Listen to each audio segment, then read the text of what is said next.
Welcome friends. আজকে দেশের সর্বোচ্চ আদালত মহামান্য সুপ্রিম কোর্ট একেবারে পরিষ্কার জানিয়ে দিল যে পরীক্ষাতে আর তোমরা বসতে পারবে না। উত্তরপত্রে বা OMR শিটে জালিয়াতির অভিযোগ রয়েছে, কারচুপির অভিযোগ রয়েছে, তোমরা আর নিয়োগ প্রক্রিয়ায় বসতে পারবে না। আজকে সুপ্রিম কোর্টে নবম, দশম, একাদশ, দ্বাদশ শ্রেণীর চাকরিহারারা নিয়োগ প্রক্রিয়ায় অংশগ্রহণ করার জন্য আবেদন করেছিল। তারা পরীক্ষায় বসতে চেয়ে আবেদন করেছিল। শীর্ষ আদালত সেই আবেদন খারিজ করে দিয়েছে। আদালত জানিয়েছে প্রাক্তন বিচারপতি, সর্বোচ্চ আদালতের প্রাক্তন বিচারপতি মাননীয় সঞ্জীব খান্না মহাশয় যে নির্দেশ দিয়েছেন তাতে তারা হস্তক্ষেপই করবে না।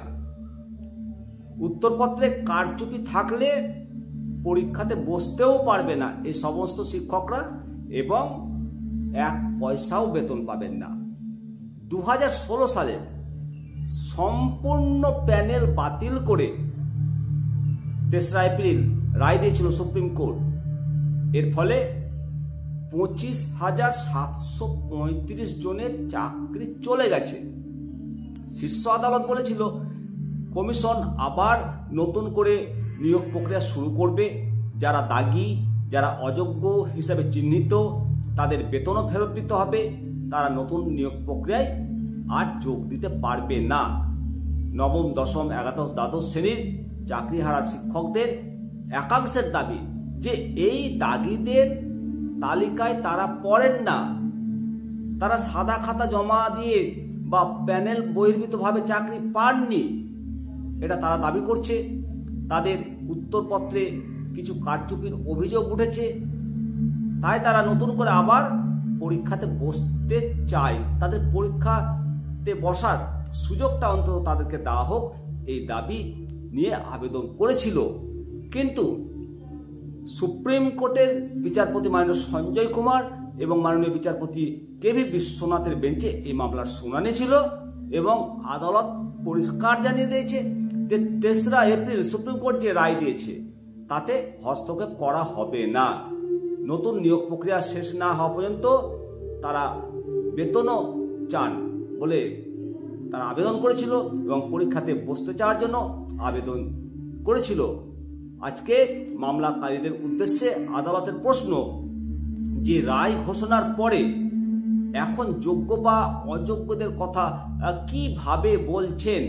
রায় তো হয়ে গেছে, এবং যারা র্যাঙ্ক জাম্প করে মেধা তালিকায় পিছন থেকে আগে চলে গেছে, টাকা দিয়ে অন্যদেরকে টপকে চাকরি পেয়েছেন, আগের দিন তাদের আবেদন খারিজ করে দেওয়া হয়েছে। খারিজ করে দিয়েছিল বিচারপতিদের বেঞ্চ, এবং আদালত সেদিন জানিয়েছিল যে অবসরপ্রাপ্ত প্রধান বিচারপতি মাননীয় খান্না সাহেব যে নির্দেশ দিয়েছে সেটা নির্ভুল, তাতে কোনো ভুল নেই। র্যাঙ্ক জাম্প করে চাকরি পেলে নতুন নিয়োগ প্রক্রিয়ায় আর বসা যাবে না পরীক্ষাতে। এবার নবম, দশম, একাদশ, দ্বাদশ শ্রেণীর অযোগ্যদের আবেদনও ঠিক একইভাবে খারিজ করে দিল দেশের সর্বোচ্চ আদালত মহামান্য সুপ্রিম কোর্ট। আজকে মামলাকারীদের হয়ে সওয়াল জবাব করেছিলেন মাননীয় আইনজীবী মুকুল রোহিতগী এবং করুণা নন্দীরা। তাদের বক্তব্য যে সুপ্রিম কোর্ট দাগী হিসেবে যাদের চিহ্নিত করেছিল তাদের মধ্যে মূলত 3 ধরনের চাকরি প্রাপক রয়েছে। 1 নম্বর যারা প্যানেল বহির্ভূতভাবে চাকরি পেয়েছেন, 2 নম্বর যারা মেয়াদ উত্তীর্ণ প্যানেলের মাধ্যমে চাকরি পেয়েছেন, এবং 3 নম্বর যারা সাদা খাতা দিয়ে চাকরি পেয়েছেন। এই 3 ধরনের চাকরি প্রাপকদের তালিকায় তাদের যে মক্কেল তারা নেই। আজকে শুক্রবার মামলাকারীদের আইনজীবী তারা জানান যে সেই জন্য এদেরকে নতুন নিয়োগ প্রক্রিয়ায় বসার সুযোগটা পাওয়া উচিত, কিন্তু আদালত সেই আবেদন গ্রাহ্য করল না এবং মূল মামলাকারীদের আইনজীবী হিসাবে আজকে সুপ্রিম কোর্টে সওয়াল করেন মাননীয় বিকাশ রঞ্জন ভট্টাচার্য, ফিরদৌস শামীমরা। তারা জানান যে যারা উত্তরপত্রে কারচুপির মাধ্যমে চাকরি পেয়েছে তারাও দাগি এবং অযোগ্যদের মধ্যেই পড়ে। পুরো ব্যাপারটা যেটা উঠে আসছে ওটার ওপর যে 2016 সালের এসএসসি নিয়োগের পুরো প্যানেলটা বাতিল করলো মহামান্য সুপ্রিম কোর্ট এবং বলে দিল যে পুরো প্রক্রিয়ায় কারচুপি করা হয়েছে। ওই নিয়োগ প্রক্রিয়ার কোনো বিশ্বাসযোগ্যতা নেই, পুরো নিয়োগ প্রক্রিয়াটা বিশ্বাসযোগ্যতা হারিয়েছে, এটা পরিষ্কার করে দিয়েছে। এবং এসএসসি শিক্ষক নিয়োগ দুর্নীতির যে অভিযোগ উঠেছিল কলকাতা হাইকোর্ট, ওই শুনানি সংক্রান্ত 2016 সালের যখন রায় দিয়েছিল শুনানিতে, তখন পুরো নিয়োগটাই বাতিল করে দিয়েছিল। রাজ্যের 26,000 যেটা 25,752 জনের চাকরি বাতিল হয়েছে। প্রধান বিচারপতি মাননীয় সঞ্জীব খান্নার ডিভিশন বেঞ্চ এবং মাননীয় বিচারপতি সঞ্জয় কুমারের বেঞ্চ জানিয়েছে যে 3 মাসের মধ্যে নিয়োগ প্রক্রিয়া শুরু করতে হবে। এখন এই 3 মাস এই সময়সীমাটা শেষের দিকে এবং 31শে মে এর মধ্যে নিয়োগ প্রক্রিয়ার বিজ্ঞপ্তি জারি করতে হবে। হাতে মাত্র আর 1-2 দিন।